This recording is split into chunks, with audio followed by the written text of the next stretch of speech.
생명복음 요한복음 15번째 말씀입니다. 3장 오늘 마지막, 이제 다음 주 4장으로 넘어가는데 3장까지 했는데 15번 했습니다. 생각해 보니까 야, 이거 한 100번은 해도 모자라지 않나 이런 생각이 드는데 모르겠습니다. 어쨌든 하나님의 말씀이니까 하나님 말씀을 우리에게 주시는 대로 고백하면서 말씀을 대하도록 그렇게 하십시다. 오늘은 성령을 한없이 주시다. 오늘 성령은 이렇게 말합니다. 성령을 한량없이 주시다. 이런 표현, 성령을 한량없이 주시다라는 표현보다 우리에게 익숙한 표현은 성령 충만이라는 말로 훨씬 더 익숙할 수 있죠. 다르진 않습니다. 성령 충만이라는 표현으로 쓸 수 있을 것 같습니다. 그러나 오늘 말씀을 묵상하면서 함께 말씀을 삶에 잘 한번 새겨보도록 하십시다. 여러분 요즘 여러분의 삶의 관심은 어디 있습니까? 물론 저는 면역력이 있습니다. 어떻게 하면 내 몸을 조금 더 면역력이 좋아지게 할 수 있을까? 얼마나 제가 더 부자가 되느냐 이런 문제는 아무것도 아니죠. 얼마나 하나님 우리 교회를 부흥케 하실 겁니까? 하나님 우리를 얼마나 더 위대한 교회로 세워 가실 것입니까? 물론 저는 한시도 내려놓은 일이 없고 한시도 이로 인하여 기도하지 않는 일이 없는 것 같아요. 최근에도 계속해서 저에게 이게 뭔가, 이게 뭘 하나님께서 우리에게 주시는 사인인가 그런 생각이 듭니다. 오늘 아침에도 어떤 권사님 통하여서 우리 교회가 막 얼마나 사람 꽉 차가지고 예배를 드리고 있는지 모른다 이런 이야기를 하시더라고요. 그 얘기를 들었어요. 지난주에도 우리 교회하고 상관없는 다른 분인데, 다른 교회 교인인데 그분도 풍산교회 목사님 뭘까요 이게? 상상할 수 없는 그런 부흥의 역사들을 보았어요 그러더라고요. 하나님, 저에게 작년까지는 그걸 하나님께서 계속 보여주고 그랬었는데 최근에 또 그런 게 또 별로 없었어요. 그래서 하나님 성도들을 통하여 말씀하시는가 봐요 했는데 오늘 새벽입니다. 또 오늘 새벽에 4시에 제가 깼거든요. 4시에 깼는데 깰 그때 제가 왜 깼냐면 그 꿈에 깼어요. 정말 과할 만큼 큰 성전이더라고요. 성전에 울면서 기도하고 있더라고요. 이렇게 앞에 앉아가지고 울면서 막 기도하고 있는 저를 보았어요. 왜 울고 있는지는 모르겠어요. 감사한 일인지 아니면 슬픈 일인지 모르겠지만 또 하나님께서 그렇게 꿈을 주셨나 이런 생각을 해보게 됩니다. 여전히 저의 관심은 하나님 영혼의 구원, 어떻게 하면 거듭남의 삶을 우리 성도들이 살아갈 수 있을까라는 고민과 함께 또 저희 건강의 이슈가 크니까 건강을 어떻게 잘 관리할까 이런 생각을 가지고 있습니다. 여러분 어떻습니까? 여러분의 삶의 관심을 묻고 싶습니다. 최근 우리의 삶에는 또 중동 전쟁이 만만치 않습니다. 이스라엘과 이란의 전쟁, 배후에 누가 있다 말다 이런 이야기를 하고 싶은 것도 아니고 또 누가 옳다 그르다를 말하고 싶지도 않습니다. 그냥 전쟁 중에 있고 이스라엘이 미사일 몇 번 떨어뜨려서 이란의 핵시설을 초토화시켜 버렸습니다. 완전히 그냥 더 이상 이 핵시설을 만들 수 없을 정도로 그렇게 초토화시켜 버렸습니다. 사실 얼마 전에만 해도 저희 인도와 파키스탄의 전쟁이 세계전으로 번지면 어떡하나 이런 생각했던 게 몇 달도 되지 않았는데, 아니 몇 달이 뭡니까? 한 달도 채 되지 않았던 것 같은데 이스라엘 전쟁, 이스라엘과 이란의 전쟁, 여러분 아시겠지만 이스라엘 옆에 이란이 있는 게 아니에요. 꼭 어떤 느낌이 드느냐면 우리나라하고 저 몽골 그러니까는 저 먼 다른 나라하고의 전쟁하고 있는 거예요. 이게 말이 됩니까? 이런 전쟁이 일어난다는 게.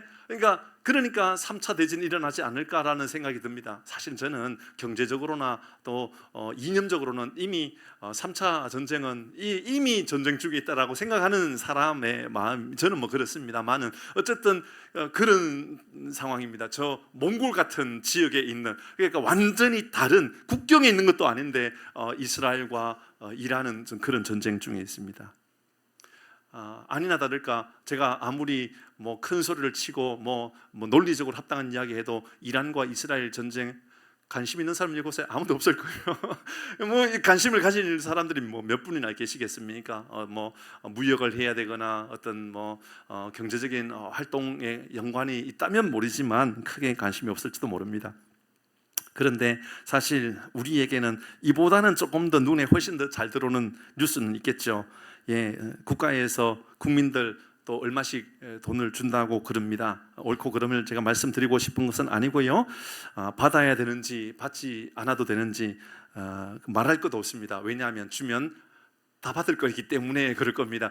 받으면 안 된다, 주면 안 된다. 이상하죠? 주면 안 된다, 안 된다, 안 된다, 안 된다고 말하는데 주면 받아요, 안 받아요? 받아요. 다 받는단 말입니다. 저에게도 물어봤어요. 너는 주면 받을 거냐? 받을 것 같은데요. 죄송하지만 제가 속물이라 그런가요? 여러분 어떻습니까? 받을지 모르겠습니다. 뭐 차등을 두어서 뭐 경제적으로 괜찮은 사람은 뭐 15만 원 준다 뭐 이야기하고, 또 경제적으로 어려운 사람은 뭐 40만 원을 준다 뭐 더 이상 뭐 주는지 모르겠습니다만 어쨌든 뭐 그런 일을 합니다. 그러나 여전히 제 마음 안에는 이거 참 무서운 일인데, 이거 훗날 우리 자녀가 갚아야 될 수도 있지만 우리 자녀가 아니라 당장 우리가 갚아야 될 수도 있는 겁니다. 우리 세대가 갚아야 될 수도 있는 거거든요. 그러니까는 걱정입니다. 그런데 이것도 사실은 별로 큰 관심이 없는 사람이 있을 수 있습니다. 왜냐하면 경제적으로 넉넉한 사람은 관심이 없을 수 있어요. 그래도 자영업을 하거나 조금 경제적으로 그래도 10만 원이라도 생기면 그래도 괜찮겠다라고 생각하는 사람은 관심이 있을 수 있지만, 이게 100만 원 줘도 뭐 500만 원을 줘도 별로 관심 없는 사람은 없을 수 있는 거거든요. 이보다도 조금 더 관심 있는 건 이런 얘기일까요? 7년 이상 연체해 왔던 5천만 원 미만으로 7년 이상 연체해 왔던 사람 국가에서 그 대출금을 탕감시켜 준다고 그럽니다. 알고 계시는 분들도 있겠지요. 그런 뉴스가 이미 나오고 있습니다. 5천만 원 밑으로 7년 동안 연체해 왔던 사람들을 국가에서 이것도 탕감해 주는 작업을 하고 있다 그럽니다.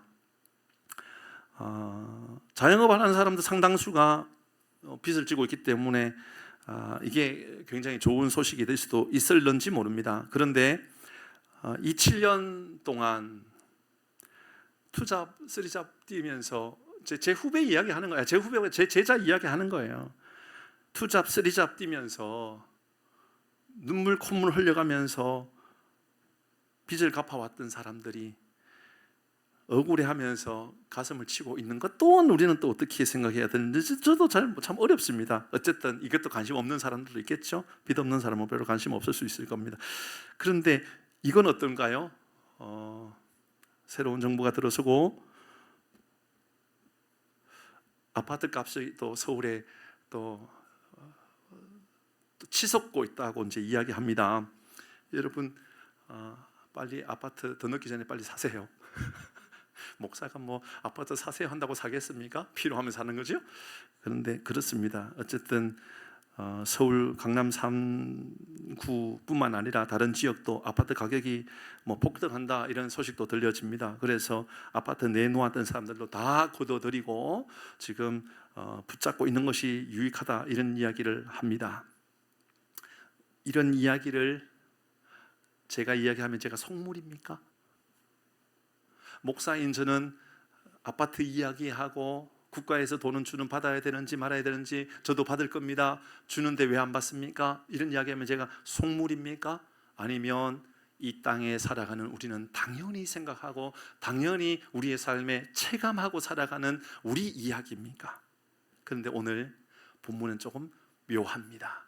그렇게 거듭난 이야기하다가 그렇게 우리 주님은 흥하시고 나는 쇠하여야 하겠다라고 했던 세례 요한의 이야기를 하다가 갑자기 오늘 하나님께서 우리에게 주시는 메시지는 예수님께서 하늘에서 오셨고 예수님은 하늘의 이야기를 하시지만 사람들은 하늘의 이야기에 관심 있는 것이 아니라 땅의 이야기에 너무 관심이 많다, 그 이야기입니다.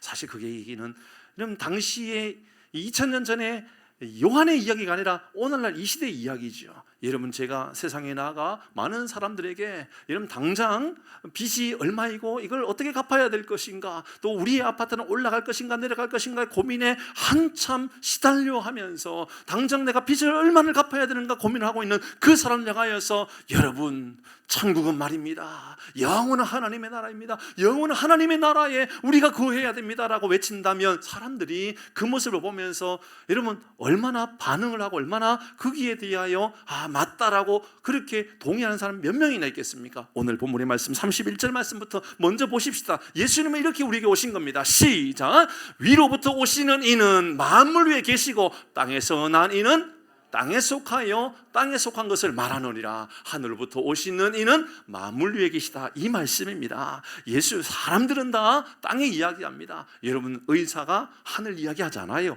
땅에 이야기합니다. 제가 만나는 교수님도 그 교수님도 여전히 땅에 이야기하는 겁니다. 건강하게 살라 그러면 이렇게 하세요. 목사님은 면역력을 위하여 어떻게 하고 있습니까? 예, 제가 이렇게 걷고 있습니다. 이렇게 하고 있고 제가 단백질을 먹기 위하여 두부도 먹고 계란도 먹습니다. 그런데 그 교수님은 목사님 고기 사 드세요. 고기 드셔야 돼요. 이러면 이 이야기하는 거예요. 뭐 이상합니까? 우리는 일반적으로 다 그렇게 이야기하고 살아가는데요.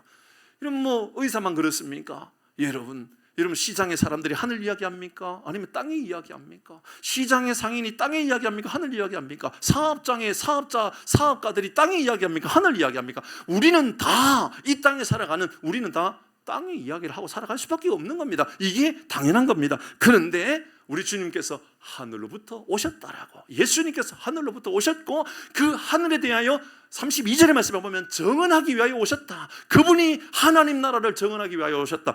그럼 완전히 다른 이야기를 하는 것 같지 않습니까? 여러분 우리는 땅에 관심이 많고 우리는 땅에서 얼마나 부자로, 얼마나 우리는 이 땅에 부유하게, 얼마나 더 많이 소유하고 얼마나 더 건강하게 살고 싶은가에 관심이 너무 많은데 우리 주님은 하늘에서 오셨고 하늘에 대하여 우리에게 말해주고 싶다라고, 가르쳐주고 싶다고, 정언하기를 원하신다고 우리에게 말씀하고 있습니다. 왜 그럴까요?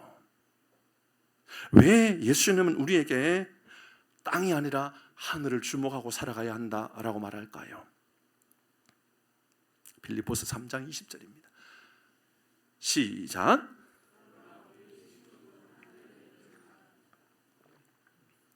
우리의 시민권이 하늘에 있기 때문이라고 바울이 이야기합니다. 우리의 시민권은 강남이 아니고, 우리의 시민권은 서울이 아니고, 서울에서 오신 집사님, 우리의 시민권은 서울이 아니고 하늘에 있더라고. 우리의 시민권은 분당이 아니고, 우리의 시민권은 저 미사가 아니고, 우리의 시민권은 앞으로 교산이 아니고, 우리의 시민권은 풍산동이 아니고 하늘에 있다라고 이야기합니다. 하늘에 시민권이 있다. 그러니까 우리는 영원히 있을 곳이 따로 있다. 골로새서 3장 1절과 2절 말씀에 보면 계속 오늘 성경을 좀 많이 읽을 겁니다. 그러므로 너희가 그리스도와 함께 다시 살아나심을 받았으면, 쉽게 말하면 거듭났다면 위의 것을 찾아라. 거듭났다면 위의 것을 찾아라. 하나님 나라를 찾아라. 거기는 그리스도께서 하나님 우편에 앉아 계시느니라. 우리의 관심은 하늘의 것이어야 된다. 2절 같이 합니다. 시작. 위의 것을 생각하고 땅의 것을 생각하지 말라. 하나님, 이게 우리의 자연스럽고 우리에게는 그냥 이게 어쩔 수 없이 땅의 것을 생각하고 살아갈 수밖에 없는데 왜 하나님 우리에게 계속해서 하늘의 것을 생각하라고, 위의 것을 생각하라고 살아가라고 말합니까? 우리의 본향 때문에 그렇습니다.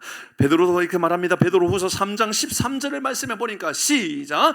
우리는 그의 약속하신 의가 있는 곳인 새 하늘과 새 땅을 바라보노라. 결국 구원받은 사람, 하나님의 나라의 사람, 거듭난 사람이 되면 우리는 우리의 시선이 하나님을 바라보고 하나님 나라를 바라보게 되어 있다, 그 말입니다. 그런데 말이죠, 결정적으로 바울 이야기보다, 베드로 이야기보다, 요한의 이야기보다도, 요한, 베드로 이게 이 신약 성경에 나오는 대표적인 인물들 아닙니까? 그들은 다 우리에게 땅의 것을 생각하지 말고 하늘의 것을 생각하고 살아가라고 말하고 있는 우리를 향하여 예수님께서, 그리고 또 다른 제자들은 하늘의 것을 바라보라고 그랬는데 예수님은 어떻게 말씀하셨습니까? 예수님은 훨씬 더 아주 직접적으로 이렇게 말씀했죠. 마태복음 6장입니다. 같이 읽어봅니다. 6장 19절 말씀 제가 먼저 읽어볼까요? 제가 읽습니다. 너희를 위하여, 누구를 위하여?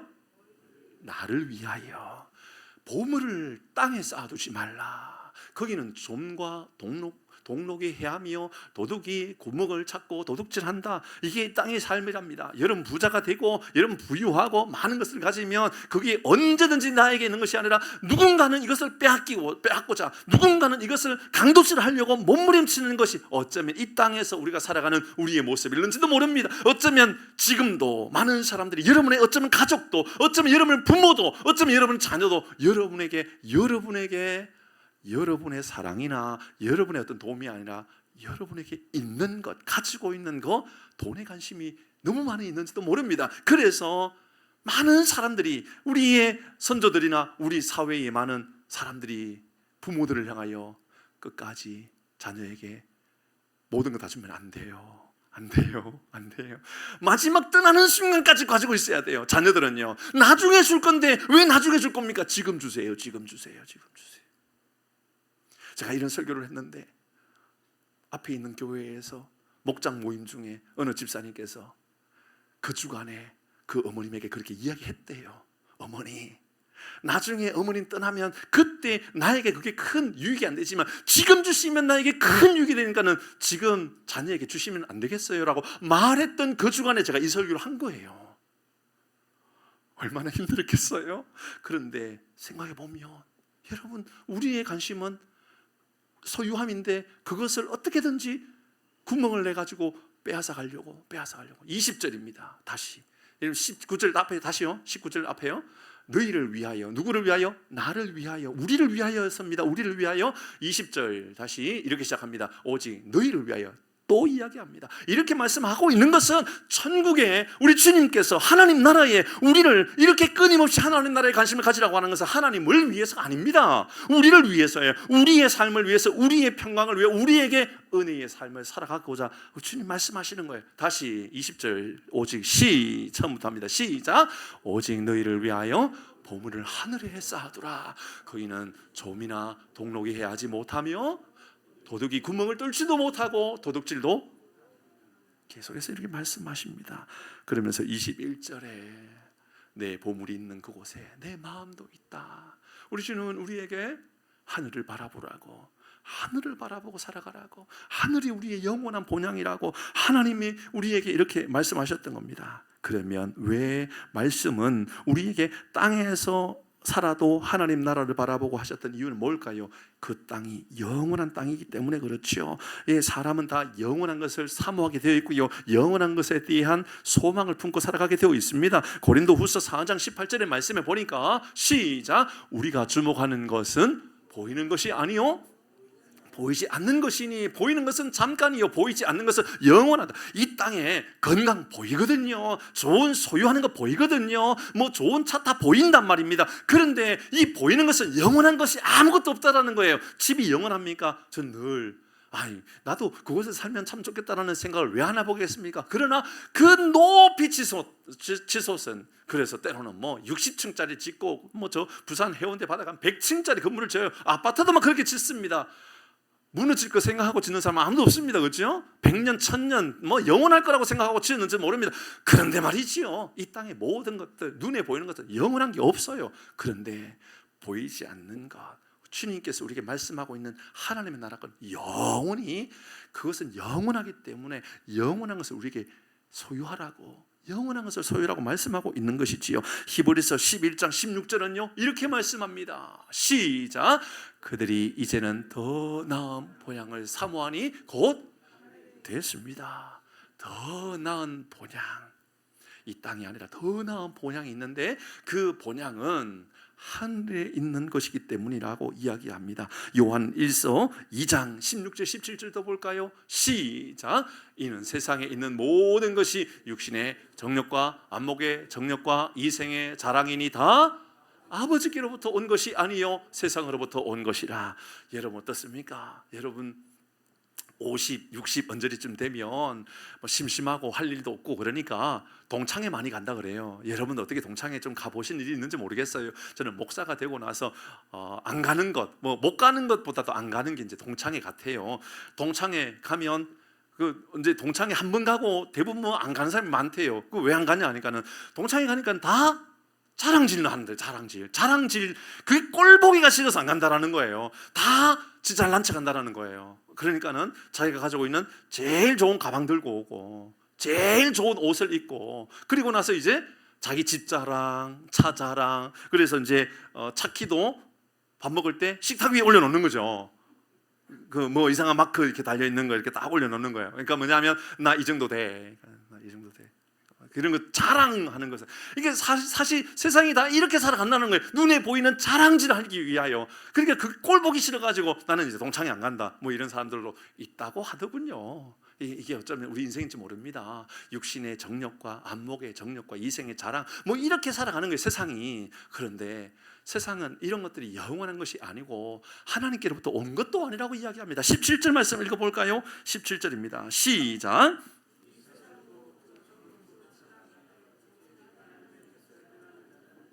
아멘. 다 지나가는데, 정욕도 지나가고 자랑도 지나가는데 하나님의 뜻을 행하는 그 자는, 그 사람은, 하나님 나라를 바라보는 그 사람은 영원히 거하느니라. 영원한 땅이 우리에게 있다라고 이야기하고 있습니다. 그래서 우리가 여전히 땅을 바라보고 살아가는 사람이 아니라 영원한 하나님의 나라를 바라보고 살아가는 사람이 되어야 된다라고 이야기하고 있습니다. 어쩌면 요한복음 3장의 이야기를 우리에게 마무리해 가면서 이제 4장부터 다른 분위기로 넘어가면서 우리에게 너는 거듭나 새로운 것을 바라볼 줄 아는 사람인가? 우리는 이제 새로운 하나님의 나라를 바라볼 줄 아는 사람인가를 우리에게 묻고 있는 것이죠. 그러면서 하나님의 나라, 영원한 것을 바라보고 살아가는 방법을 이제 오늘 본문에서 우리에게 알려주는 거예요. 영원한 것을 바라보고 살아갈 수 있는 방법 34절입니다. 같이 읽습니다. 시작.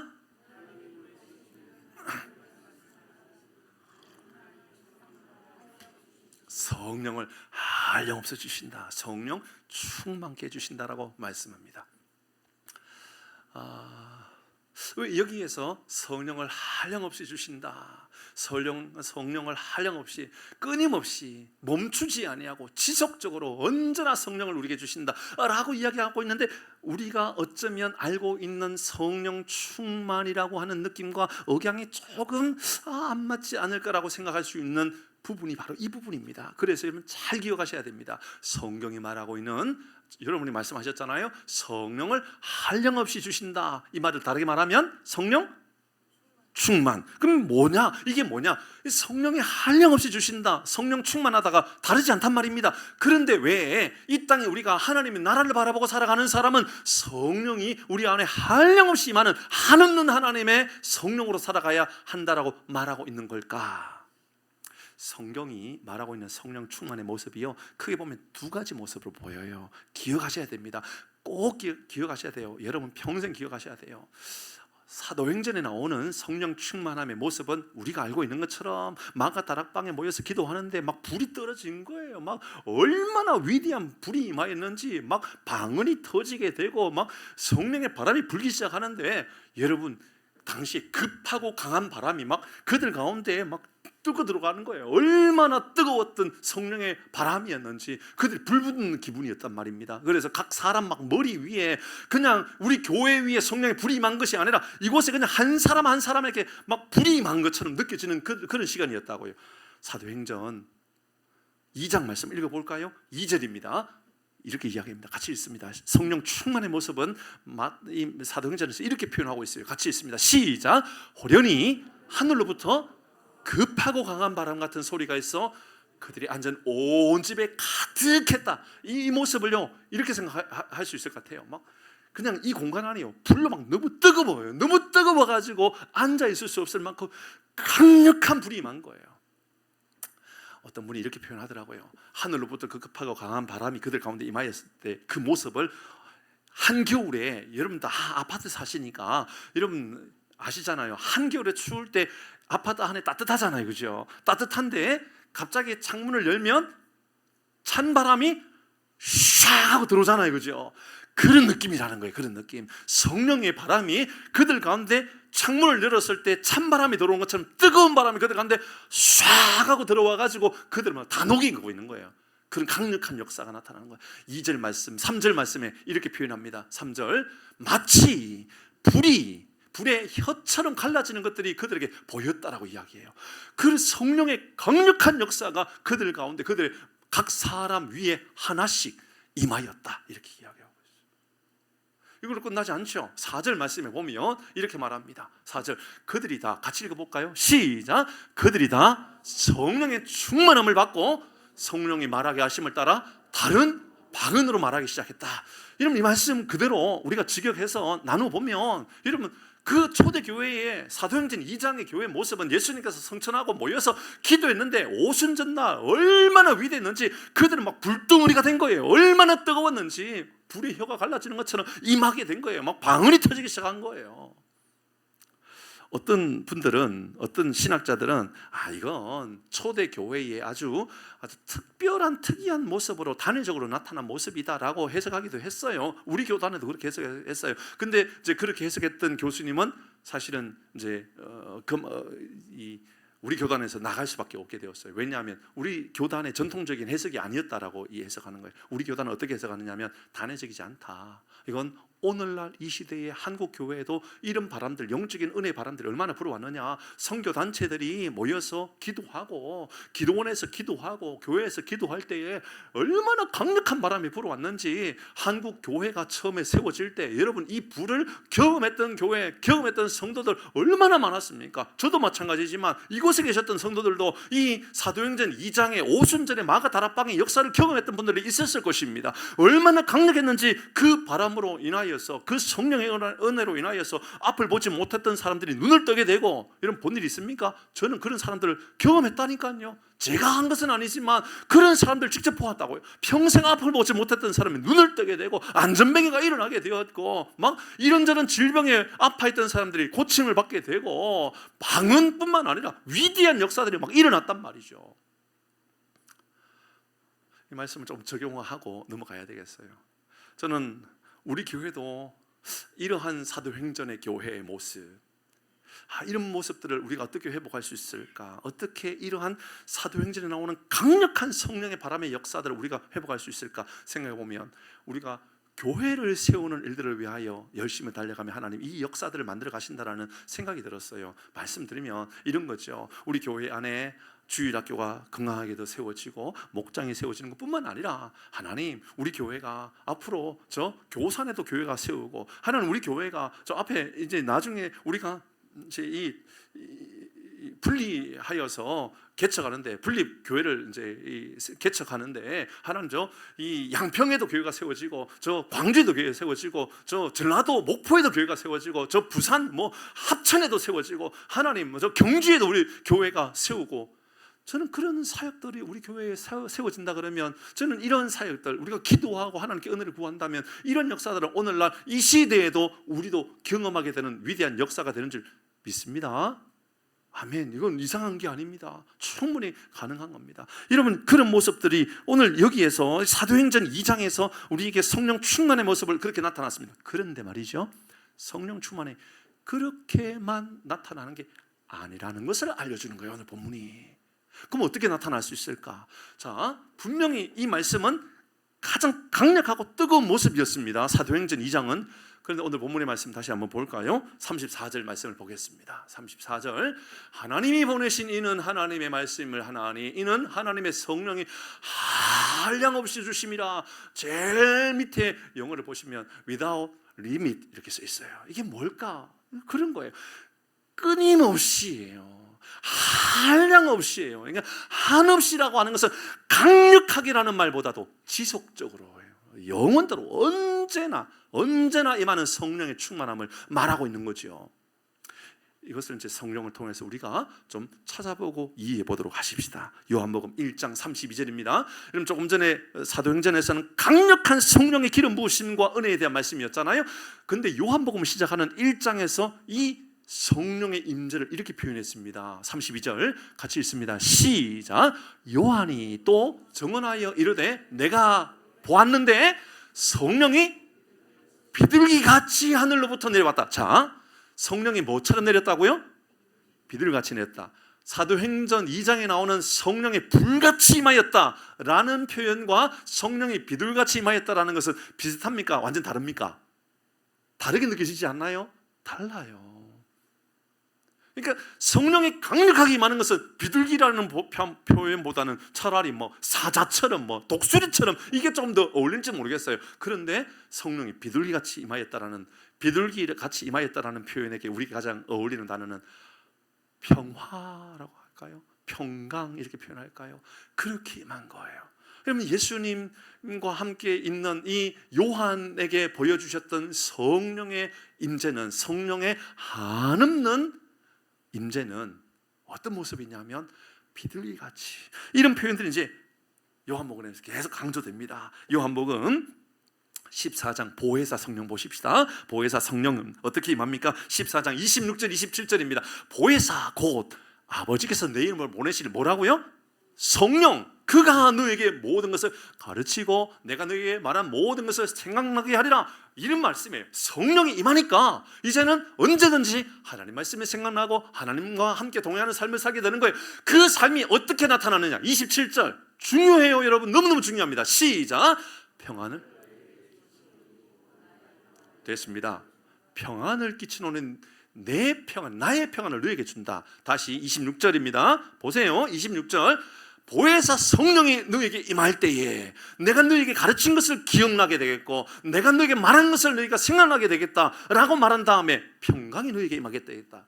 이런 말은 무슨 말이냐면, 여러분 한번 생각해 보십시다. 사도행전의 성령의 강력한 역사를 오늘날 이 시대에 우리의 삶의 영역에 적용해 본다면, 여러분 운전하고 있는 분이 갑자기, 택시 운전하고 있는 분이 갑자기 사도행전 2장에 2절 3절에 성령의 역사가 나타나면 운전하다가 뒤에 고객이 타고 있는데 운전하면서 지금 뭐가 터지는 거예요?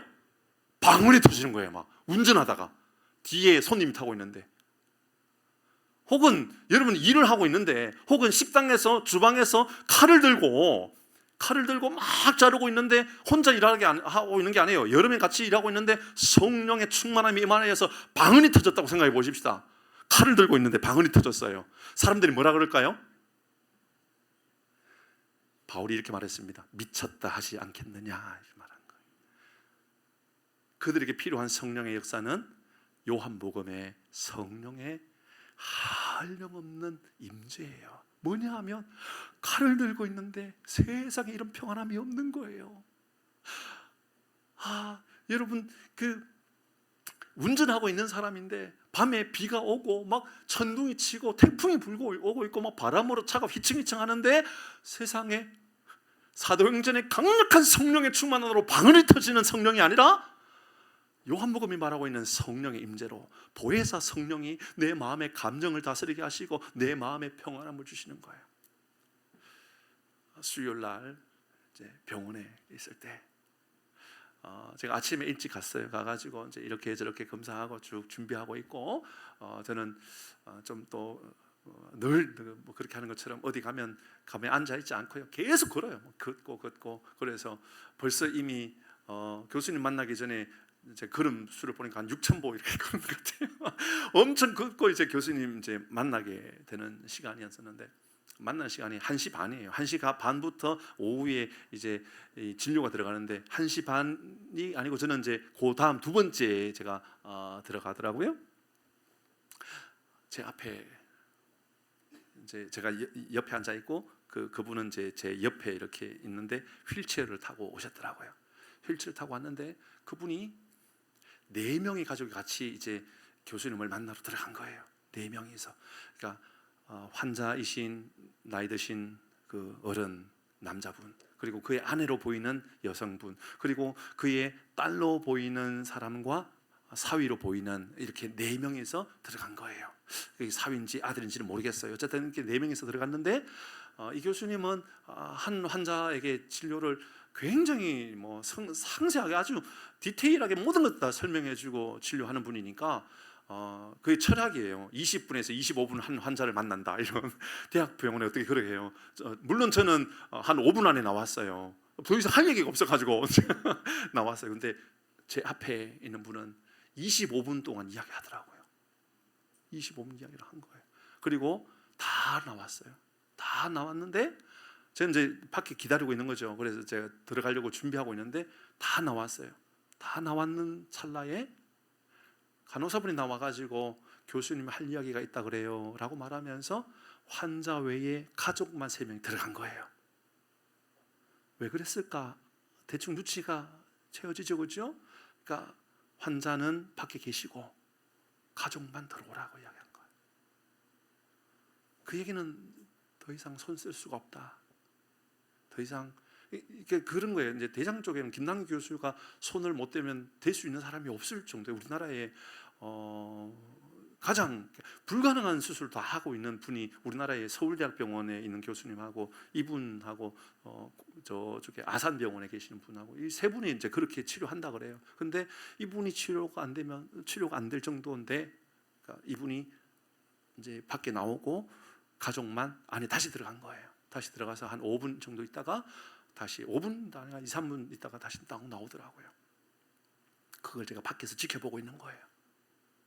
제 마음 안에 불안함일까요? 아니면 평강이 저에게 있었을까요? 아니에요. 저 여러분에게 질문할 필요가 없는 것 같아요. 저는 이상하게 제 마음 안에 평안함이 임하더라고요. 제가 열심히 살았다가 아니라, 제가 열심히 몸 관리했다가 아니라, 제가 그 모습을 보고 있는데도 제 마음 안에 불안함이 생기는 것이 아니라, 제가 근심이 생기는 것이 아니라, 놀라운 하나님께서 주시는 거 아닌가라고 하는 평강의 마음이 제 마음 안에 계속 물밀듯이 몰려오는 거예요. 사랑하는 교회 여러분, 여러분에게 권면하고 여러분 축복합니다. 여러분의 삶에 당장 지금 병원에서 큰 수술을 해야 되는 상황이 있다 할지라도 오늘 본문의 말씀처럼 성령의 한량없는 임재를 경험하고 살아갈 수 있기를 주의 이름으로 축복합니다. 저는 그렇게 살았으면 좋겠습니다.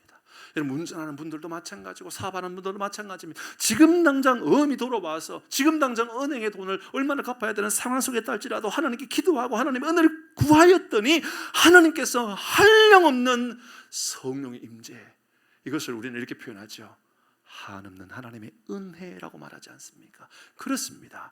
성령의 한없는, 오늘 본문이 말하고 있는 성령의 한없는 임재, 한없는 하나님의 임재는 달리 말하면 평강으로 역사하시는 하나님의 그 은혜를 말하는 겁니다. 저는 이 말씀을 묵상하면서 우리 교우들에게 이렇게 권면하고 이렇게 축복해야 되겠다는 생각이 들었습니다. 사랑하는 교우 여러분, 하나님의 끊임없는 어떤 상황 속에서도 어떤 환경 속에서도 하나님의 도우심, 하나님의 함께 하심을 여러분 변함없으신 하나님께서 우리를 도우심을 경험하고 살아가기를 바랍니다. 다시 27절 보십시다. 27절에 이렇게 말한 겁니다. 평안을 너에게 끼치노니 곧 나의 평안 말입니다. 나의 평안, 예수님의 평안이 너에게 임하기를 원한다라고, 그 평안을 너에게 주겠다라고. 언제요? 성령의 한없는 임재를 경험하고 살아가면 이 은혜가 임한다라는 것입니다. 요한복음 16장 13절입니다. 계속해서 성령의 임재, 우리가 알고 있는 그 보혜사 성령 이야기는 요한복음 14, 15, 16장에 이어서 나온다 했잖아요. 그러면서 16장, 14장 보혜사 이야기하고 16장 보혜사 이야기하다가 중간에 15장에 나오는 것은 포도나무 비유 이야기하잖아요. 너희들 딱 붙어 있어라. 주님과 딱 붙어 있어야 된다. 포도나무 비유는 붙어 있어야 된다. 우리는 어디에 붙어 있어야 되느냐? 나무에 붙어 있어야 된다. 그래야 우리에게 풍성한 열매를 맺고 살아간다. 딱 붙어 있는 방법이 뭐냐? 성령의 임재예요. 그게 뭐냐 하면 사도행전 요한복음 14장에서 말하고 있는 주의 말씀이 기억나고 주님 우리에게 가르쳐 주신 것이 기억나고 살아가는 삶에 대한 이야기죠. 그러다가 16장 넘어가서 그 삶이 바로 이런 거라고 알려줍니다. 13절 읽어봅니다. 시작. 그러나 진리의 성령이 오시면 그가 너희를, 아멘 아멘, 모든 진리 가운데로 인도하신다라고요. 예수님께로 우리의 삶을 인도한다고요. 그게 우리에게 평강이란 말입니다. 다시요, 하나님의 나라를 바라보는 인생이란, 하나님의 나라를 바라보는 인생이란 뜬구름 잡는 추상적인 이야기가 아니요, 이 땅에서 삶을 살아가되 예수님 바라보고 살아가는 삶이 바로 하나님 나라를 바라보는 삶이라는 것을 알려주는 거죠. 성령이 임하게 되면 우리는요 절대로 포기할 수 없고 절대로 놓치지 않는 가장 위대한 변화는 뭐냐면 바라보는 게 달라진다니까요. 나라는 뭘 바라보고 살아가느냐 하면 하늘을 바라보는데, 그 하늘을 바라본다는 게 다름이 아니라 예수님을 바라본다라는 것을 우리에게 알려주고 있는 것이지요. 본향이 하나님의 나라에 있기 때문에 주님을 바라보는 것이지요. 그렇게 살아가는 사람인지 아닌지 증명할 길이 있습니다. 진짜 하나님의 나라를 바라보는지, 진짜 예수님을 바라보는지, 진짜 이 땅의 삶을 살아가는 우리가 예수 믿는 사람, 거듭난 삶을 살아가고 있는지를 증명하는 중요한 하나의 말씀이 있어요. 오늘 본문이 나와요. 그게 뭐죠? 36절 같이 읽고 마무리하십시다. 같이 36절입니다. 시작. 아들을 믿는 자에게는 영생이 있고 아들에게 순종하지 않는 자는 영생을 보지 못하고 도리어 하나님의 진노가 그 위에. 말씀을 순종하느냐 순종하지 않느냐 그 말입니다. 하나님의 영생, 하나님의 아들을 믿는 영생 안에 있는 이들은 그 예수님을 순종한다, 말씀을 순종한다. 이번 한 주간 여러분의 삶을 축복합니다. 순종하는 삶을 살아가는, 말씀을 순종함으로 말미암아 예수님을 바라보고 예수님에게 시선을 두고 살아가는 우리 모든 교우들 되어서 강력하게 역사하는 성령의 충만함도 우리에게 필요하지만 이번 한 주간에 세상이 줄 수 없고 세상이 알 수 없는 하늘의 평강, 이 평강, 성령의 임재를 늘 경험하고 살아가는, 무엇을 하고 어떤 일들 가운데 있다 할지라도 이 평강을 포기하지 않겠더라고 그렇게 기도하고 그렇게 결단하는 우리 모두가 되기를 주의 이름으로 축복합니다. 아멘. 우리 같이 찬양하도록 할까요?